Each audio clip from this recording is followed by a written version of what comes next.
सर्वांचं या पत्रकार परिषदेमध्ये मी स्वागत करतो। महाराष्ट्र विधानमंडळाचं पावसाळी अधिवेशन उद्यापासून सुरू होणार आहे।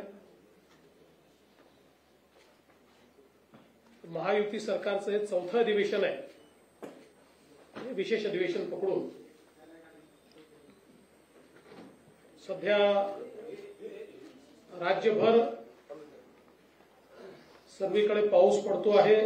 बहुतांश ठिकाणी समाधानकारक पाऊस आहे, काही ठिकाणी अतिवृष्टी आहे, काही तालुक्यांमध्ये अजूनही थोडी पावसाची कमतरता आहे, पण बहुतांश ठिकाणी पाऊस चांगल्या प्रकारे पडलेला आहे। पेरण्या देखील अतिशय चांगल्या प्रमाणात होत आहेत आणि बियाणं खतं वगैरे उपलब्ध असावीत याकरता राज्याची यंत्रणा कामी लागलेली आहे। विशेषतः खतांच्या संदर्भात काही जिल्ह्यातनं तक्रारी आल्या, त्या तक्रारी ऍड्रेस करण्याचं काम देखील चाललेलं आहे।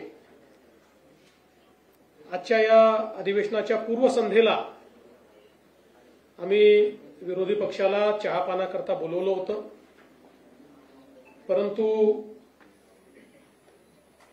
नेहमीच्याच पद्धतीनं विरोधी पक्षाने चहापानावर बहिष्कार टाकला आहे आणि हा बहिष्कार टाकत असताना त्यांनी एक भलं मोठं पत्र आम्हाला दिलेलं आहे। पत्र मोठं असलं तरी मजकूर मोठा नाही आहे। मागच्या पत्रातले जे मुद्दे आहेत तेच मोठा फॉन्ट त्या ठिकाणी टाकून त्यांनी दिलेले आहेत। एक दोन नवीन विषय फक्त त्याच्यामध्ये मांडलेले आहेत, पण मराठीचा विषय अत्यंत महत्त्वाचा असल्यामुळे मी त्यांच्या निदर्शनास आणून देतो की त्यांच्या पत्रामध्ये व्याकरणाच्या 24 चुका आहेत, पण काही हरकत नाही। बॉम्बे स्कॉटिश वगैरे मध्ये शिकल्यानंतर अशी परिस्थिती येते। आणि आज पत्रकार परिषदेला भास्कर जाधव काही दिसले नाहीत। मागच्या वेळी भास्कररावांची सही होती, आज ती सही पण पत्रावर दिसत नाही। तसं आजच्या सह्या बघितल्या तर 5-3-2 आहेत, म्हणजे उबाटाच्या 5 आहेत, अजून काँग्रेसच्या 3 आहेत आणि शरद पवार साहेबांच्या गटाच्या 2 सह्या आपल्याला पाहायला मिळत आहेत। आज वडेट्टीवार पत्रकार परिषदेत असं म्हणाले की आमच्या कामांना स्थगिती मिळाली। वडेट्टीवारांना अजूनही उद्धव ठाकरेच मुख्यमंत्री आहेत असं वाटत आहे, त्यामुळे ते स्थगितीच्या संदर्भात बोलले। पण त्याहीपेक्षा आज जितेंद्र आव्हाडांनी बोफोर्सची आठवण काढली। म्हणजे बोफोर्सचा घोटाळा झाला होता हे जितेंद्र आव्हाडांना मान्य असल्यामुळे त्यांनी आज बोफोर्स सारखे घोटाळे चालले आहेत अशा प्रकारे घरचा आहेर हा त्या ठिकाणी दिलेला आहे। आणि मला असं वाटतं की खरं तर कोणतीही कल्पकता, कुठलेही नवीन विषय, कुठलीही लोकाभिमुखता या ठिकाणी आपल्याला पाहायला मिळाली नाही। खरं तर आज आपण सगळे लोक या ठिकाणी जो हिंदीचा विषय आहे, आमच्याकरता तो मराठीचा विषय आहे, कारण राज्यामध्ये आम्ही मराठी अनिवार्य केली आहे, हिंदी ऑप्शनल केली आहे। कुठलीही भारतीय भाषा शिकता येईल अशा प्रकारचा निर्णय आम्ही घेतलेला आहे, पण तरी देखील झोपलेल्याला उठवता येतं, झोपेचं सोंग घेतलेल्याला उठवता येत नाही। आणि म्हणून याचा थोडासा प्रवास हा आपल्या सगळ्यांना समजला पाहिजे असं मला वाटतं। खरं म्हणजे राष्ट्रीय शैक्षणिक धोरण सर्वात आधी कर्नाटकने लागू केलं, मग मध्य प्रदेशने, मग तेलंगणाने आणि मग उत्तर प्रदेशने। 21 सप्टेंबर 2020 रोजी महाराष्ट्राचे तत्कालीन मुख्यमंत्री उद्धव ठाकरेजी यांनी हे शैक्षणिक धोरण कशा प्रकारे लागू करायचं याकरता एक तज्ज्ञ समिती नियुक्त केली होती. 16 ऑक्टोबरला त्याचा GR 16 ऑक्टोबर 2020 रोजी उद्धवजींच्याच नेतृत्वाखाली हा GR निघाला आणि अतिशय नामवंत अशा प्रकारचे शास्त्रज्ञ अभ्यासक डॉक्टर रघुनाथ माशेलकर साहेबांच्या अध्यक्षतेखाली 18 लोकांची कमिटी तयार करण्यात आली. या 18 लोकांमध्ये कोण कोण होते?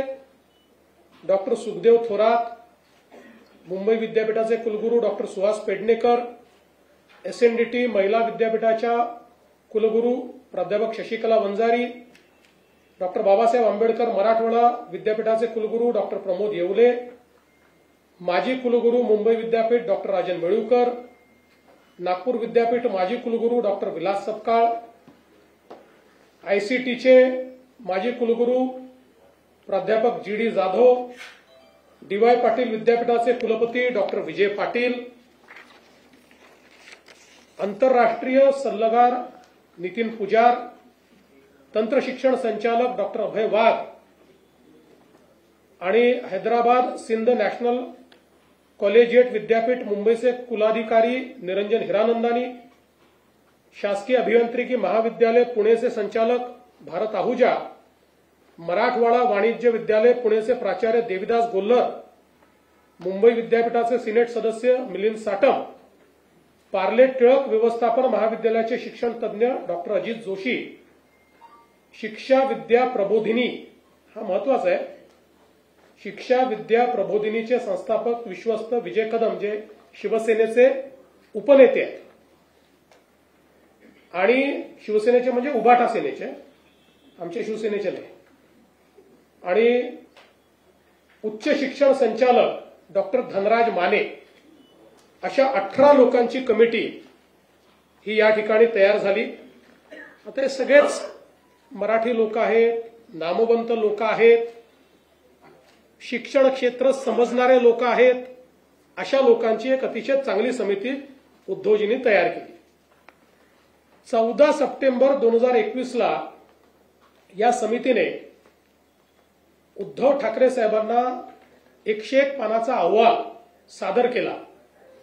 त्याचं जे DGIPRचं ट्विट आहे तेही माझ्याकडे आहे, हे आपण सगळे बघू शकता. तो अहवाल स्वीकारताना उद्धवजी दिसतायत, बरेच लोक दिसतायत, माननीय संपादकही उपस्थित होते पण फोटो दिसत नाही आहेत, आणि हा ट्विट त्या ठिकाणी करण्यात आलेला आहे.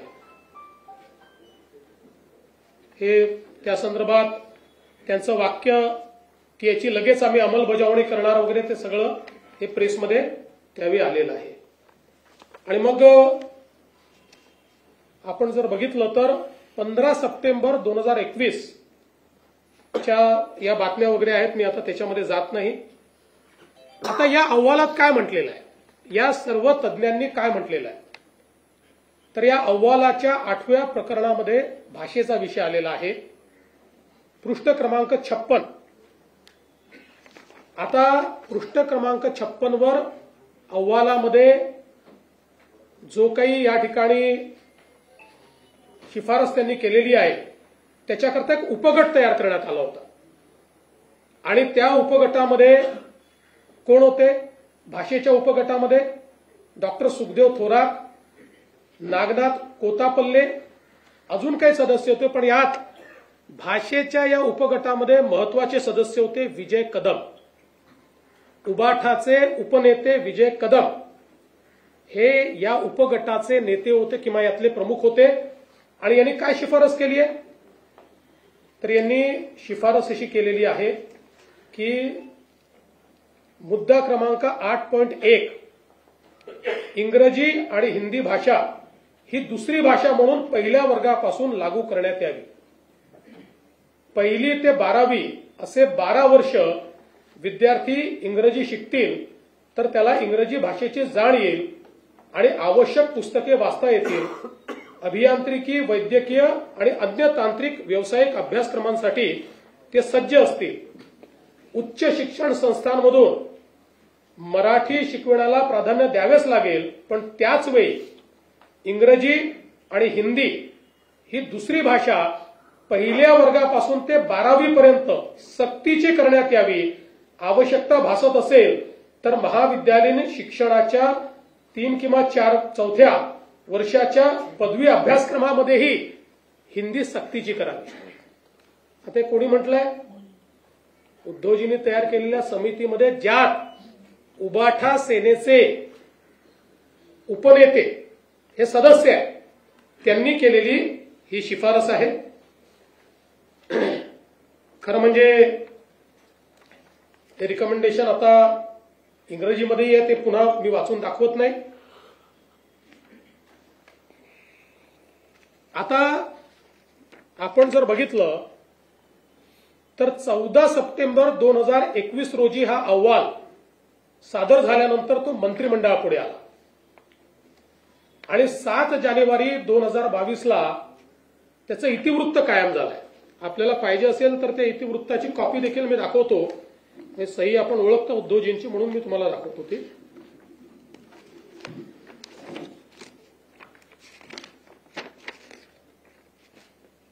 या ठिकाणी उद्धवजींची सही आहे.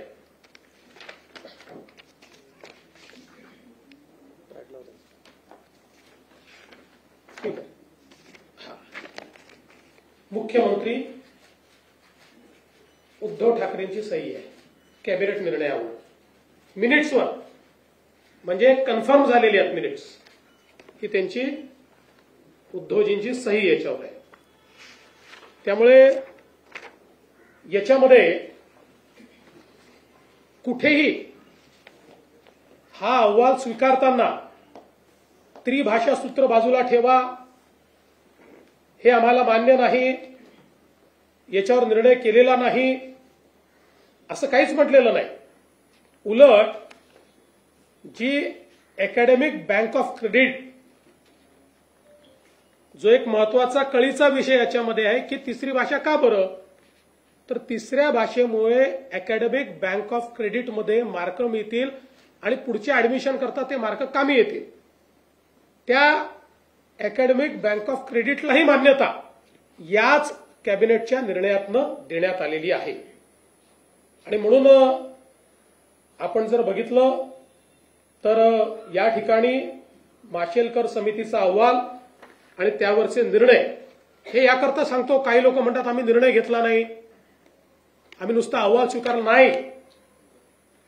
या ठिकाणी मंत्रिमंडळाच्या बैठकीमध्ये हा विषय घेऊन त्याला मान्यता दिली आणि मग त्याच्यावर कमिटी काय तयार केली, याच्या इम्प्लिमेंटेशन करता नियम बनवायची कमिटी आहे.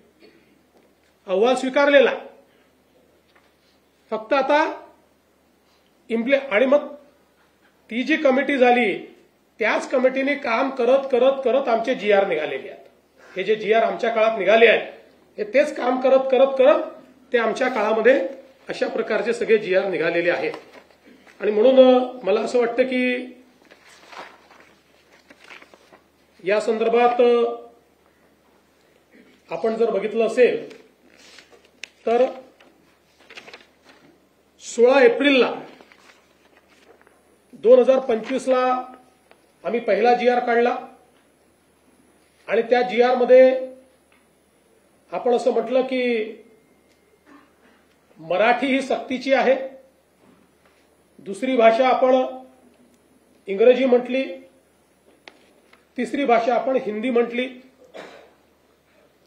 त्यावर अनेकांनी प्रश्नचिन्ह उपस्थित केल्यानंतर आपण 17 जूनला हा जीआर बदलला आणि यामध्ये सांगितलं की कुठलीही भारतीय भाषा तिसरी भाषा म्हणून शिकता येईल.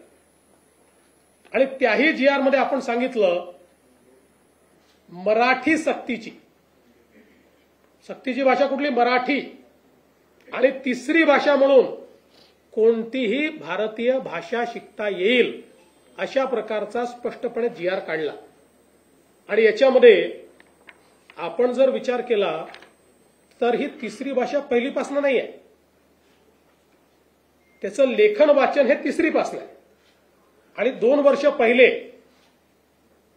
नुसती बोली आहे, म्हणजे त्यांच्याशी संवाद करायचा आहे.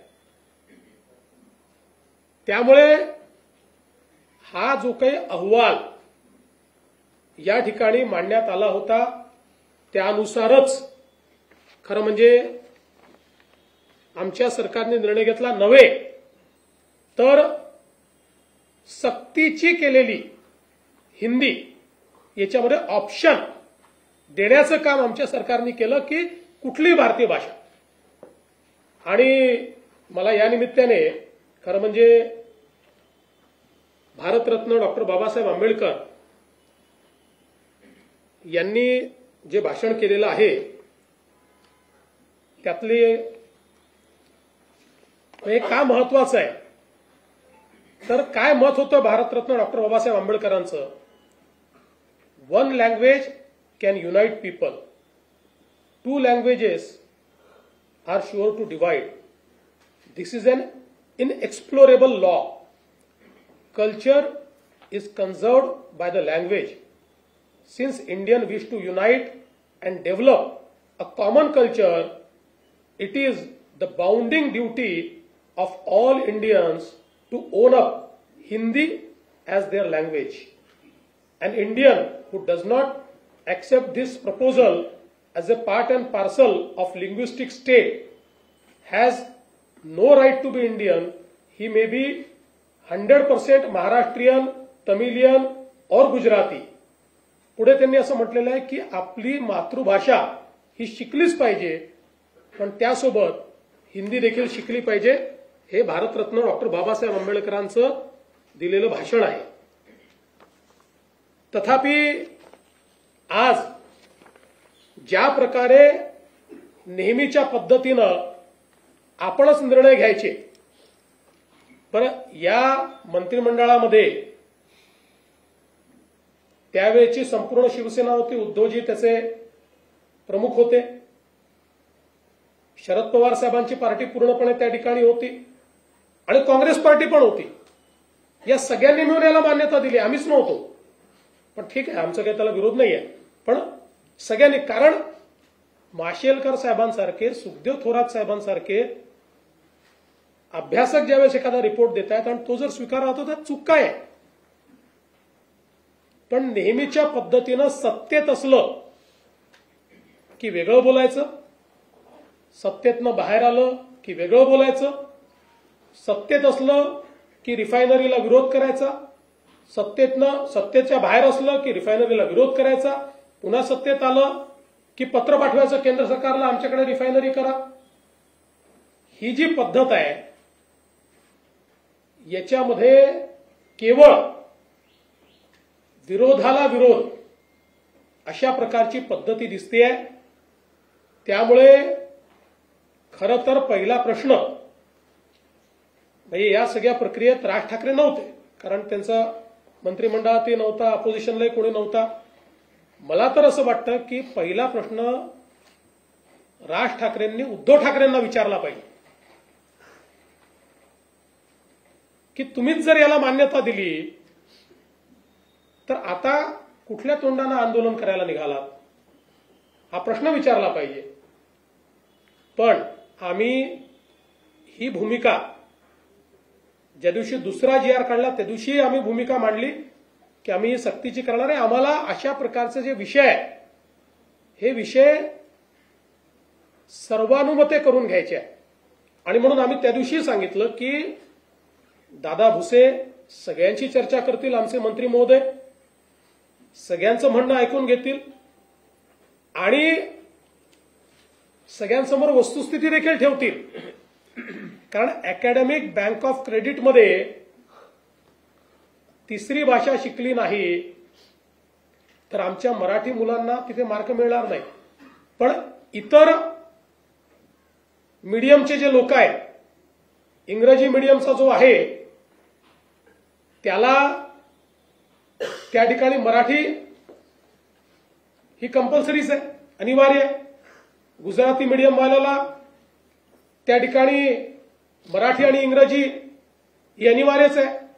त्यामुळे त्यांना 3 भाषा सूत्राचा फायदा मिळून अकॅडमिक बँक ऑफ क्रेडिटमध्ये क्रेडिट मिळतील आणि आपल्या मराठी मुलांना मात्र ते मिळणार नाहीत.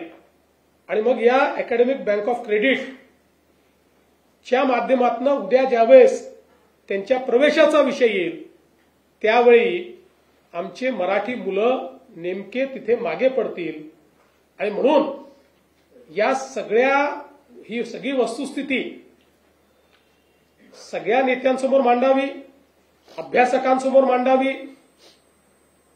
काही नवीन नेते देखील तयार झालेले आहेत, त्यांच्या समोर ती मांडावी आणि त्यानंतर एक सांगोपांग अशा प्रकारचा निर्णय घ्यावा. या दृष्टीनं आम्ही दादा भुसेंना सांगितलं. दादा भुसेंनी काही लोकांशी संपर्क देखील सुरू केलाय. पण मला असं वाटतं की याच्यावर चुकीच्या पद्धतीचं राजकारण जे आहे हे करणं चाललंय. आणि म्हणून आज मंत्रिमंडळाच्या बैठकीमध्ये आम्ही याच्यावर सांगोपांग चर्चा केली आणि आम्ही असा निर्णय केलेला आहे की त्रिभाषा सूत्राच्या संदर्भात ही भाषा कुठल्या वर्गापासून लागू करावी, ती कशा प्रकारे करावी, कुठली करावी, काय मुलांना चॉईस द्यावा, याचा निर्णय करण्याकरता राज्य सरकारच्या वतीनं डॉक्टर नरेंद्र जाधव यांच्या नेतृत्वात एक कमिटी तयार करण्यात येईल. आपण सगळे जाणता डॉक्टर नरेंद्र जाधव साहेब प्लॅनिंग कमिशनचे मेंबर होते, कुलगुरू होते, शिक्षण तज्ज्ञ म्हणून त्यांना आपण ओळखतो. त्यामुळे त्यांच्या नेतृत्वामध्ये एक समिती या ठिकाणी तयार केली जाईल. त्यात काही सदस्य अजून असतील, त्यांची नावं लवकरच घोषित केली जातील. आणि या समितीचा रिपोर्ट आल्यानंतरच त्रिभाषा सूत्र त्या रिपोर्टच्या आधारावर या ठिकाणी लागू केलं जाईल. आणि म्हणून 16 एप्रिल 2025 आणि 17 जून 2025 हे दोन्ही शासन निर्णय आम्ही रद्द करण्याचा निर्णय घेतलेला आहे. हे दोन्ही शासन निर्णय या ठिकाणी रद्द आम्ही करतो आणि ही नव्याने समिती तयार करतो. ही समिती त्रिभाषा सूत्राच्या संदर्भातलं सगळं सूत्र माशेलकर कमिटीच्या अहवालाचा अभ्यास करेल. ज्या लोकांचं याच्यावर दुमत आहे त्यांचंही म्हणणं ऐकून घेईल आणि त्यानंतर आपल्या विद्यार्थ्यांच्या हिताचा काय निर्णय आहे तो निर्णय या कमिटीच्या माध्यमातून येईल आणि मग तो राज्य सरकार स्वीकारेल आणि त्यानुसार पुढची कारवाई केली जाईल. अशा प्रकारचा निर्णय आज आम्ही मंत्रिमंडळामध्ये घेतलेला आहे. आमच्याकरता मराठी आणि मराठी मुलगा किंवा विद्यार्थी हा महत्वाचा आहे. आमची नीती मराठी केंद्रित असेल. आमची नीती ही मराठी, आमचा जो विद्यार्थी आहे त्या विद्यार्थी केंद्रित अशा प्रकारची आमची नीती असेल. याच्यामध्ये आम्हाला कुठल्याही प्रकारचं राजकारण जे आहे ते राजकारण करायचं नाही आहे. खरं म्हणजे उद्यापासून जे काही अधिवेशन सुरू होणार आहे या अधिवेशनामध्ये एकूण 12 विधेयके आम्ही प्रस्तावित केलेली आहेत आणि संयुक्त समितीकडे पाठवलेलं एक जे जनसुरक्षेचं विधेयक आहे ते आता कमिटीने त्याचा रिपोर्ट दिलेला आहे आणि अतिशय सांगोपांग चर्चा करून एकमताने तो रिपोर्ट आलेला आहे. त्याच्यामुळे त्या रिपोर्टवर आता आधारित चर्चा होऊन हे विधेयक देखील या अधिवेशनासमोर असेल. त्यामुळे एकूण जुनं एक प्रलंबित विधेयक, एक संयुक्त समितीचं विधेयक आणि 12 प्रस्तावित विधेयके या सभागृहापुढे येतील. 6 अध्यादेश हे सभागृहाच्या पटलावर ठेवले जातील आणि एकूणच हे जे अधिवेशन आहे आमच्याकडे प्रचंड बहुमत असताना देखील आम्ही अधिवेशनातनं पळ काढणारे नाही. पूर्ण 3 आठवड्याचं अधिवेशन आम्ही घेतलेलं आहे. आमची अपेक्षा आहे की विरोधी पक्षाने या अधिवेशनामध्ये चर्चा करावी आणि त्यांच्या प्रत्येक प्रश्नाला उत्तर द्यायला आम्ही तयार आहोत. राज्याला विकासाकडे नेण्याकरता आमची महायुती उत्तम काम करते आहे आणि त्या दृष्टीनं या अधिवेशनात आमची पुढची ध्येय धोरणं देखील आम्ही त्या ठिकाणी आपल्यापर्यंत आपल्या मार्फत जनतेपर्यंत पोहोचवू. धन्यवाद. शिंदे.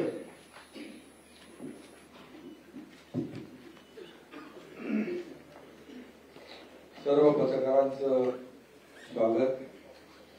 उद्यापासून पावसाळी अधिवेशन सुरू होत आहे आणि नेहमीप्रमाणे विरोधी पक्षाने चहापानावर बहिष्कार घातलेला आहे. जनतेच्या प्रश्नावर त्यांना सभागृहामध्ये काय बोलायचंच नसतं, पायऱ्यांवरच बोलायचं असतं आणि त्यामुळे निवडणुकीत झालेल्या विधानसभेच्या जनतेने त्यांच्यावर बहिष्कार टाकला आणि महायुतीला लँडस्लाईड मॅन्डेट दिलं. मला वाटतं झालेल्या पराभवातून अद्याप ते सावरलेले नाहीत आणि त्यामुळे त्यांनी मगाशी मुख्यमंत्री महोदयांनी सांगितलं ते पत्र त्याचं साईज वाढलेली आहे, कारण त्यांच्या विरोधी पक्षाच्या आमदारांची संख्या कमी झाल्यामुळे पत्राची साईज वाढवलेली दिसते, मांड मोठा केला. त्यामुळे मला वाटतं खरं म्हणजे सरकार सकारात्मक आहे. चर्चा करण्यासाठी अधिवेशन लोकांना प्रश्नाला लोकांच्या वाचा फोडण्यासाठी असतं, न्याय देण्यासाठी असतं आणि त्याचबरोबर लोकांचे विविध प्रश्न सोडवणूक करून घेण्यासाठी आपलं अधिवेशन असतं. परंतु विरोधी पक्ष सातत्याने या ठिकाणी आपण पाहिलंय की चहापानाचं ते जाऊ द्या, परंतु सभागृहामध्ये जेव्हा चर्चा असते त्यावेळेस सभागृहातल्या चर्चेमध्ये भाग न घेता फक्त राजकारण करण्यामध्ये ते वेळ घालवतात. आता मराठी भाषेच्या बाबतीमध्ये त्यांनी जे काही जो स्टँड घेतलाय त्या बाबतीमध्ये माननीय मुख्यमंत्री महोदयांनी सविस्तर याच्यावर सांगितलंय. याच्यात मी एवढंच म्हणेन की त्यांनीच तो आवाज स्वीकारला माननीय डॉक्टर माशेलकरांचा, त्याच्यामधल्या सगळ्या कमिटी मेंबर जे सदस्य होते त्यांची नावं मुख्यमंत्री महोदयांनी सांगितली आपल्याकडे. त्यातले कोण कोण म्हणजे मी कोणावर असं टीका करू इच्छित नाही, पण काही नावं जी घेतली त्या नावांच्या बद्दल आपल्यालाही माहिती आहे आणि म्हणून तो अहवाल स्वीकारला, त्याला मान्यताही दिली कॅबिनेटमध्ये आणि म्हणजे एक प्रकारे जेव्हा सत्तेमध्ये आपण असतो तेव्हा एक विचार असतो, सत्तेच्या बाहेर असतो तेव्हा दुसरी भूमिका असते. दुटप्पी भूमिका घेण्याचं काम म्हणजे एक प्रकारे चोराच्या उलट्या बोंबा कशा असतात हे या माध्यमातून या ठिकाणी त्यांच्या कृतीतून या ठिकाणी दिसून आलेलं आहे आणि मी त्याच्यात डिटेलमध्ये आता तरी जात नाही. परंतु मी एवढंच सांगू इच्छितो, मुख्यमंत्री महोदयांनी तर ते सगळं अत्यंत त्याचे वस्तुनिष्ठ अहवाल तुमच्या समोर मांडलेला आहे. त्यामुळे पत्रकारांना देखील आमची विनंती अशी आहे की फक्त तुम्ही जी वस्तुस्थिती आणि वस्तुनिष्ठ अहवाल किंबहुना जे अगोदरच्या मुख्यमंत्र्यांनी घेतलेला निर्णय तो काय होता याला देखील जेव्हा आम्ही सांगतो तेव्हा त्यालाही तुम्ही प्राधान्य दिलं पाहिजे, कारण त्यावेळेस या तिन्ही भाषा अनिवार्य होत्या आणि त्यावेळेस या मुलांवर कुठलाही ताण पडणार नव्हता असं त्यांचं मत होतं. परंतु आता आम्ही तर मराठी सक्तीची केली आहे, मराठी आणि हिंदी सक्तीची नाही ही भूमिका आमची स्पष्टपणे मांडलेली आहे आणि जेव्हा अनिवार्य शब्द होता तो पण आपण अनिवार्य शब्द काढून टाकला आणि म्हणून महाराष्ट्रामध्ये जे काही ते म्हणतात की मराठीची गळचेपी कधीच होणार नाही. मराठी ही आपली मातृभाषा आहे आणि महाराष्ट्रामध्ये मायबोली मराठी आणि मराठी भाषा हे तर आपण सगळ्या शाळांमध्ये सगळ्या माध्यमांमध्ये मराठी भाषा ही अनिवार्य केली. हे आपल्या सरकारचं काम आहे. मराठी भाषेला अभिजात भाषेचा दर्जा देण्याचं काम आपण केलं. अनेक आता ते मी बाकी याच्यामध्ये जात नाही. आपण मराठी भाषेसाठी अखिल भारतीय मराठी साहित्य संमेलन असतं, पण विश्वातल्या मराठी लोकांना देखील आपल्या राज्यामध्ये आणून अखिल विश्व मराठी साहित्य संमेलन देखील घेतलं. त्यामुळे मराठी बाबतीमध्ये आता जे कुठल्या कुठल्या शाळेत शिकतात त्यांनी आता मगाशी मुख्यमंत्री महोदय बोलले त्यामुळे मी त्याच्यावर बोलत नाही. फक्त एवढंच आहे की तेव्हा ताण नव्हता, आता अंमलबजावणी करताना कुठला ताण त्यांच्यावर आला याचं देखील विश्लेषण होईलच. परंतु आमची भूमिका स्पष्ट आहे. मराठीला प्राधान्य, मराठी सक्तीची, हिंदी सक्तीची नाही. आणि हे आता जे मुख्यमंत्री महोदयांनी सांगितले, दोन्ही विहार जे रद्द आम्ही केले, आता जो काही निर्णय आहे तो स्थगित केलाय. आणि हे जे आता आपले जाधव डॉक्टर नरेंद्र जाधव यांची समिती जी आहे त्याच्यात आणखी आता अगोदरच्या समितीमध्ये काही नावं आहेत ती तुम्ही त्याच्यावर मी बोलू इच्छित नाही. परंतु मुलांच्या हिताचा निर्णय, विद्यार्थ्यांच्या हिताचा निर्णय या ठिकाणी घेण्यात यावा अशा प्रकारचा आपली सरकारची भूमिका आहे. आणि आपला विद्यार्थी कुठेही मागे पडू नये हीच भूमिका प्रामाणिकपणे आहे. आणि त्यामुळे आम्ही कुठला इगो ठेवलेला नाही. ते जेव्हा सुरुवातीला अनिवार्य होतं तेव्हा चर्चा झाली, अनिवार्य शब्द ताबडतोब आपण काढून टाकला. आणि त्यामुळे कुठल्याही या शैक्षणिक क्षेत्रामध्ये सरकारला कुठलीही आडमुठेपणाची भूमिका सरकार घेणार नाही, घेतली नाही. आणि अहंकार तर आमच्याकडे बिलकुल नाही. इगो आम्ही कुठलाही निर्णय रेटून नेणार नाही. आता त्या अहंकाराच्या भाषेमध्ये मी काही जात नाही, ते तुम्हाला माहित आहे. आणि त्यामुळे या बाबतीमध्ये मुख्यमंत्री महोदयांनी घेतलेला निर्णय जो आहे, त्यांची चर्चाही झाली, आता कॅबिनेटमध्येही चर्चा झाली. आणि लोकभावना जी आहे, जनभावनेचा आदर करणारे आम्ही लोक आहोत. हे सर्वसामान्य माणसाचं सरकार आम्ही नेहमी म्हणतो. आणि म्हणून जनभावना त्याचा आदर करणं हे आमचं काम आहे. पूर्वी आमचं महायुतीचं सरकार यायच्या पूर्वी काय काय जनभावना, काय काय आदर केले, सन्मान केले आणि काय काय भूमिका स्वतःच्या पुढे रेटण्याचं काम केलं, त्यामुळे राज्याला किती मागे नेण्याचं काम केलं हे तुम्ही सगळ्यांनी पाहिलेलं आहे, त्यामध्ये मी जात नाही. पण जो निर्णय आज मुख्यमंत्री महोदयांनी घेतलाय तो महाराष्ट्राच्या आणि विद्यार्थ्यांच्या, मराठीच्या आणि सर्वच विद्यार्थ्यांच्या हिताचा निर्णय आहे. आणि मला वाटतं याच्यातून चांगला आउटपुट मिळेल. आणि यामध्ये शेवटी मुलं जे आहेत आपल्या देशाचं भवितव्य आहे. आणि त्यामुळे त्यांना जास्तीत जास्त फायदा झाला पाहिजे त्यांच्या शैक्षणिक आयुष्यामध्ये, हीच भूमिका सरकारची आहे. आमची कुठलीही दुसरी भूमिका नाही. आणि मराठीची गळचेपी तर म्हणजे जे आता मगाशी म्हणालो मी, चोराच्या उलट्या बोंबा, ते याच्यासाठीच की त्याचे अनेक उदाहरणं आहेत. पण मी आज ते देऊ इच्छित नाही. मी वेगळेपणाने ती सांगेन सभागृहामध्ये देऊ. त्याचबरोबर त्यांनी आणखी काही काही प्रश्न विचारले. त्यांच्या ह्याच्यामध्ये भ्रष्टाचाराचा विषय त्यांनी घेतलेला आहे. तर भ्रष्टाचार झाला म्हणून त्याच्यावर आमच्यावर आरोप केले.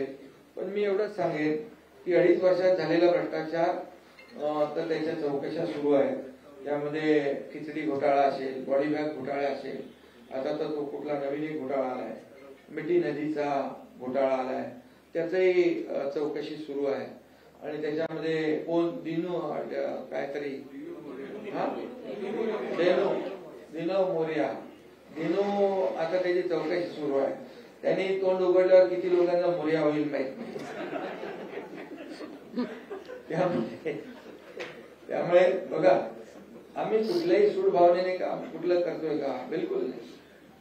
तर जे झालेलं आहे, ज्या घटना घडलेल्या आहेत, जो भ्रष्टाचार झालेला आहे रस्त्यांमध्ये वगैरे, तो तर समोर त्यांनीच आणला ना.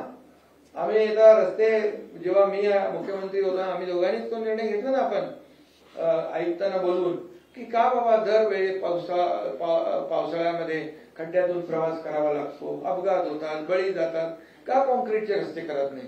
मग आम्ही निर्णय घेतला 2 फेजमध्ये.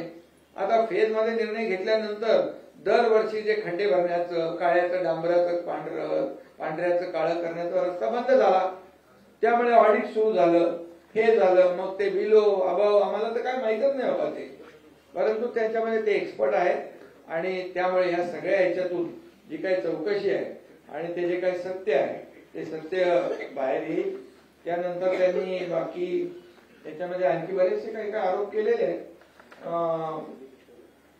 पीक विमा वगैरे त्याच्यामध्ये मी काही जात नाहीये. पीक विमा योजना जी आहे ते उलट शेतकऱ्यांच्या म्हणजे कंपन्यांना फायदा होऊ नये, शेतकऱ्यांना फायदा व्हावा म्हणून आपण ती योजना जी आहे ती योजनेचं स्वरूप बदललंय. त्याच्यामध्ये पण त्यांनी काही हे घेतलेलं आहे.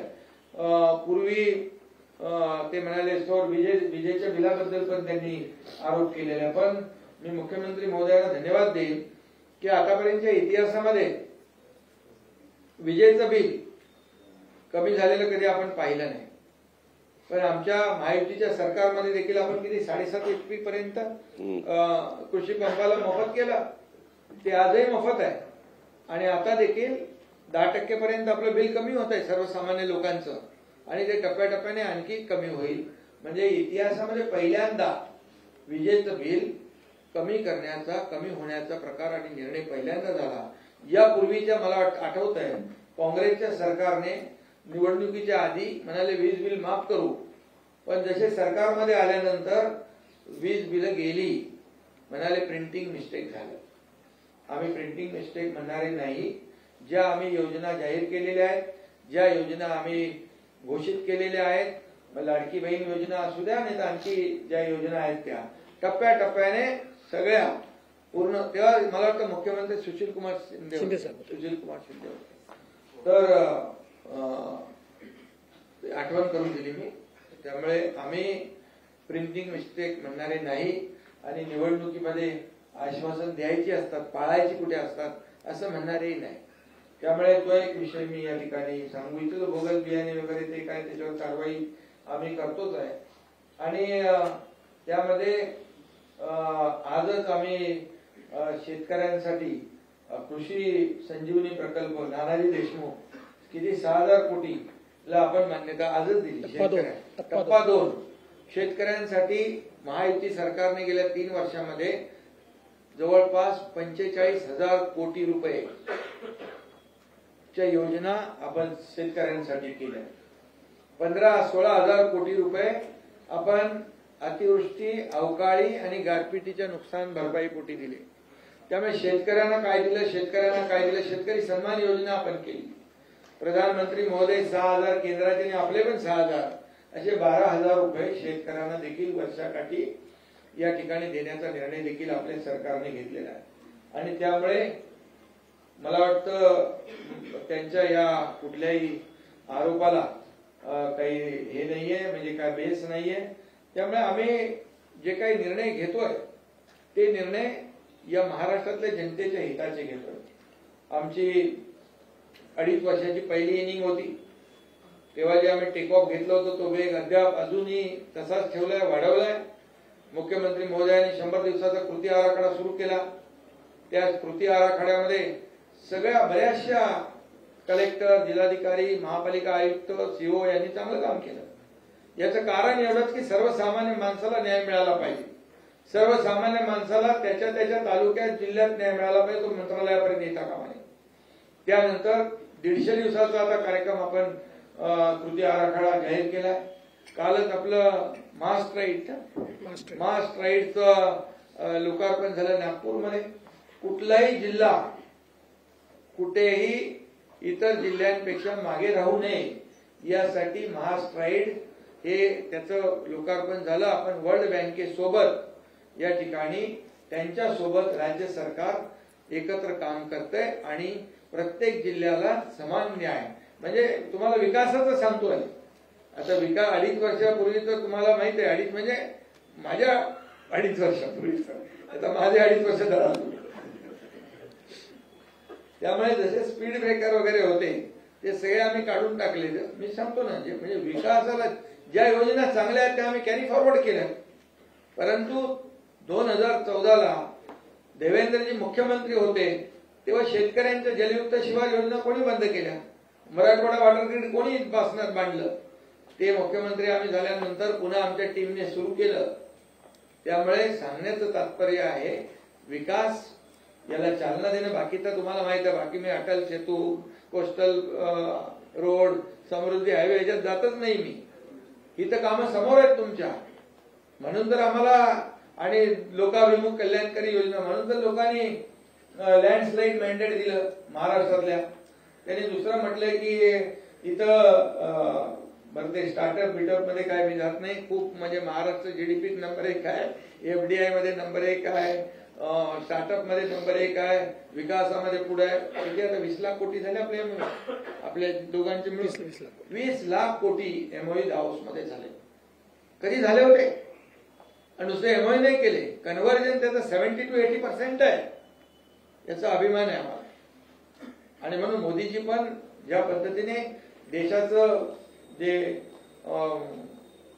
काय 2047 जे विजन आहे त्यांचं 2047चं विकसित भारताचं, त्या ह्याच्यामध्ये महाराष्ट्राचं $1 ट्रिलियन जे गोल आहे ते एक वर नाही राहणार, ते वाढणार आहे.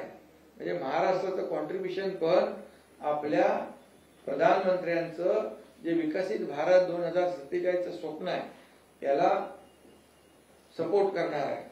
म्हणून मुख्यमंत्र्यांनी 3 टप्पे केलेत, 2030, 2035 आणि 2047. आणि त्यामुळे त्या वेगाने आपण पुढे जातोय. आणि म्हणून विकासाला आम्ही चालना देणारं आमचं सरकार आहे. सर्वसामान्य माणसाला न्याय देणारं सरकार आहे. गोरगरिबांच्या जीवनामध्ये बदल घडवणारं सरकार आहे. आणि त्यामुळे ते म्हणाले की विरोधी पक्ष नेता तुम्ही दिला नाही की आमचा गळा घोटला लोकशाहीमध्ये गळा घोटला. अरे पण विरोधी पक्ष नेता बनायला ते विरोधी पक्ष कुठे आहे? तो विरोधी गट आहे.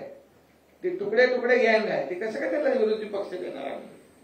आणि यामध्ये लोकांनीच त्यांना तेवढं संख्याबळ दिलं नाही. त्यामुळे त्याच्यामध्ये आमची चूक नाहीये. महाराष्ट्रातल्या जनतेने त्यांना तेवढ्या संख्याबळावर ठेवलेला आहे. आणि त्यामुळे नक्कीच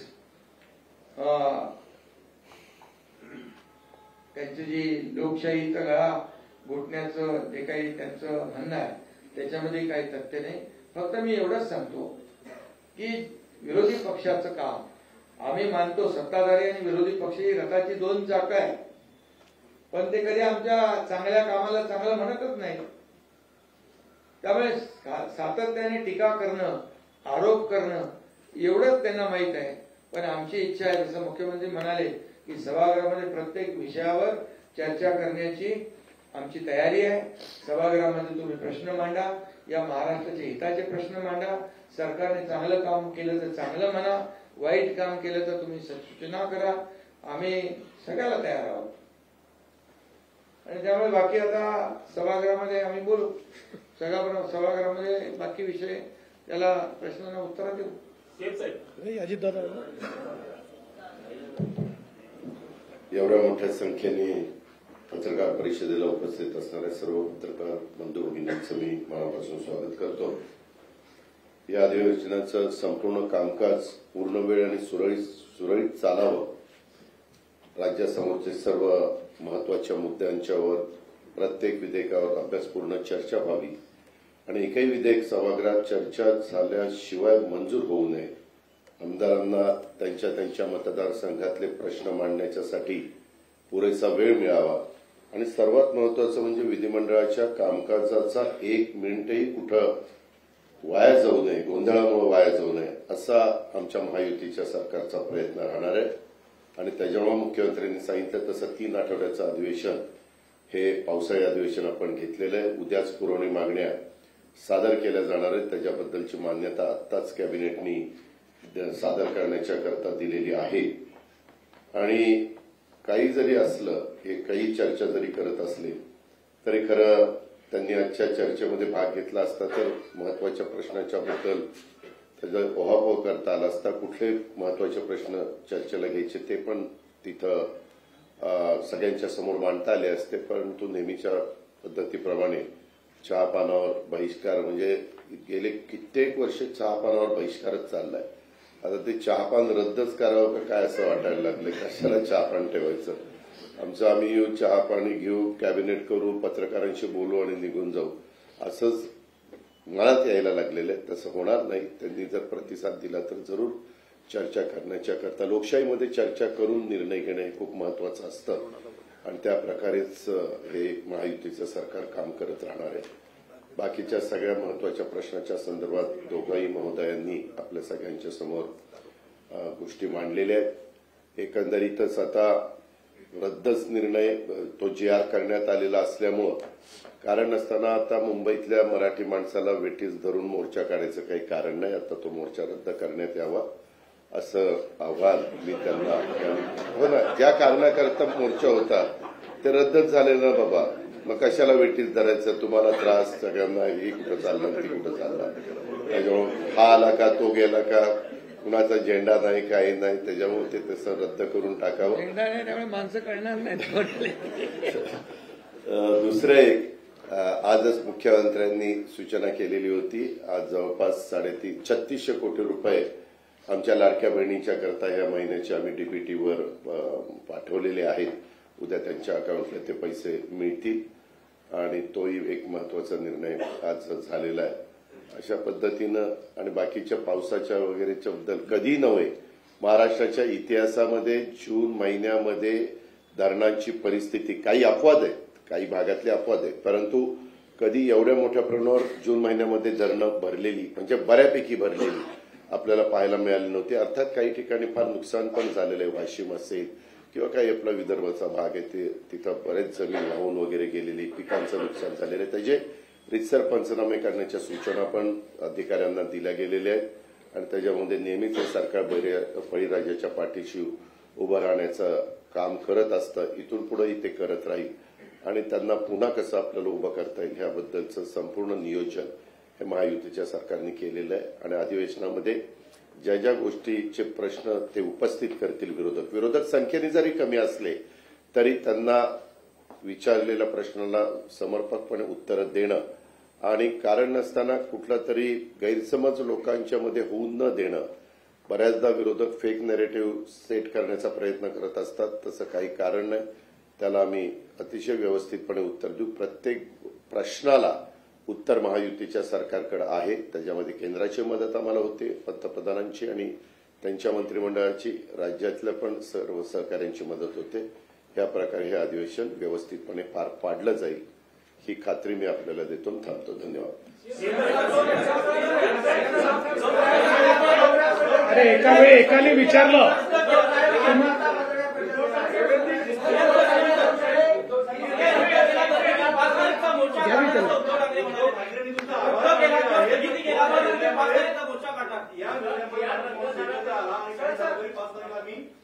काढावा त्यांनी म्हणजे फक्त राजकारणच आहे आलं याच्यातनं स्पष्टच झालं ना की फक्त राजकारणाकरताच त्यांनी हा निर्णय केला होता. विद्यार्थ्यांची आता तर ते एक्सपोज झाले आहे पूर्णपणे त्यांनीच घेतलेला निर्णय आहे. मला त्या निमित्तानं मराठी माणसांना सांगायचंय महाराष्ट्रातल्या जनतेला सांगायचंय हा निर्णय रद्द झालेला आहे. कुणी मोर्चाला प्रतिसाद देऊ नये. धन्यवाद.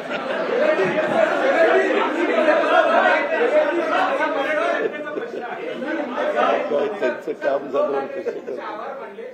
मुख्यमंत्र्यांना मराठीची बळजबरी करायची होती म्हणून आता आम्ही सगळे एकवटलेले आहोत. त्यांनी तुमचे आभार मानले.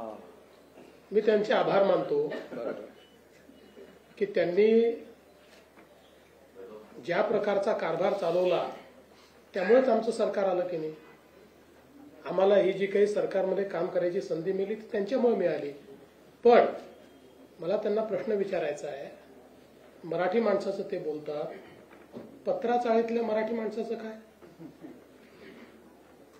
बीडीडी स्कीम मधल्या मराठी माणसाचं काय अभ्युदयनगर मधल्या मराठी माणसाचं काय गिरगावातल्या मराठी माणसाचं काय.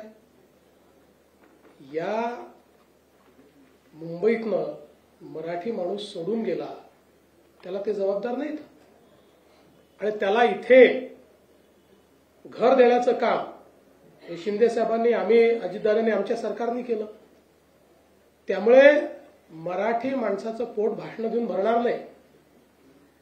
मराठी माणसाच्या गोष्टी करायच्या आणि धन्ना सेठांच्या पाठीशी उभं राहायचं ही जी त्यांची नीती होती आज त्यांच्यापुढे हा देखील प्रश्न योग्य विचारू. मगाशी आम्ही सांगितलं सभागृहामध्ये सांगू की मुंबईच्या महानगरपालिकेच्या मराठी शाळा कोणी बंद केल्या त्या कशा सीबीएसईकडे गेल्या त्यातल्या मराठीची काय अवस्था झाली या सगळ्या गोष्टी आमच्याकडे आहेत. काळजी करू नका. स्टॉक भरपूर आहे. योग्य वेळी बाहेर काढू.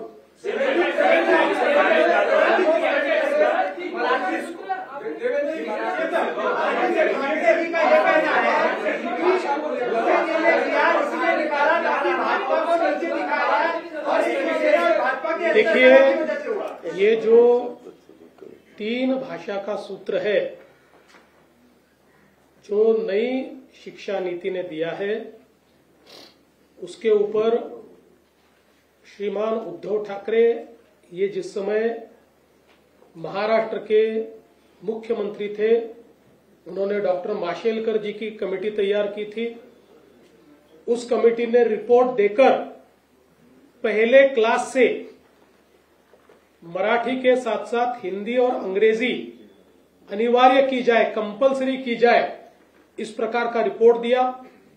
उस रिपोर्ट को उद्धव जी की कैबिनेट ने स्वीकारा। कैबिनेट के निर्णय के मिनट्स ऑफ द मीटिंग पर श्रीमान उद्धव ठाकरे जी, इनकी सिग्नेचर है और अब उस पर वो राजनीति कर रहे हैं। हमने ये बार बार बताया कि मराठी अनिवार्य है और कोई भी भारतीय भाषा आप सीख सकते हो, किंतु इनका विरोध हिंदी को है, इनका विरोध हिंदी भाषा को है। भारतीय भाषा को विरोध है और अंग्रेजी के लिए रेड कारपेट है। इनको अंग्रेजी चलती है लेकिन हिंदी नहीं चलती। और हमने जो निर्णय किया था उसमें कोई भी भारतीय भाषा आप सीख सकते हो, ऐसा निर्णय किया था। अब वो कौन से क्लास से लागू करना चाहिए, इसके ऊपर कुछ मत मतांतर है। इसलिए हमने ये निर्णय किया है कि हम लोग डॉक्टर नरेंद्र जाधव, इनकी एक कमेटी तैयार कर रहे हैं। ये कमेटी इसके ऊपर जो माशेलकर कमेटी का रिपोर्ट है, अलग अलग लोगों का जो कहना है, उसके ऊपर निर्णय करेगी और उसके बाद हम त्रिभाषा सूत्र उस अनुसार लागू करेंगे। और तब तक जो 2 निर्णय हमने लिए थे उनको हमने खारिज किया। इनिशियली त्यांच्याशी जी चर्चा झाली त्यांनी 3 महिन्याचा वेळ मागितला।